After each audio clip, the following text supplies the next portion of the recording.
A new poll says only 25% of Americans trust the federal government. In this week's Say What segment, Jennifer Lukey hit the streets to see what you think about the system and the people running it.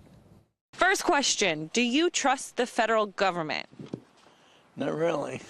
I trust the federal government. Yes and no, not always, unfortunately, but I want to trust them. You want to trust them, but I don't think they have our best interest at heart. Doesn't matter if you're Republican or Democrat. I mean, why did they let that fiscal cliff go through? Why did they let that sequester go through?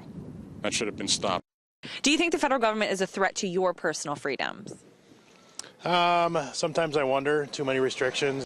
I think there's a lot more threatening things out there, personally. In recent decades, the most overall trust in government was in the early 1960s. At that time, 75% of people trusted their government. I think we were naive back then until people started realizing, like after JFK, and I think a lot of distrust came from Vietnam. There was more pride for America. I mean, we had, military, people stood behind people. You had a lot of pride. I don't think there's a lot of pride out there. We're a world leader, and right now I don't think we're perceived as that. What do you think that the government would need to do to get us back to a point like that?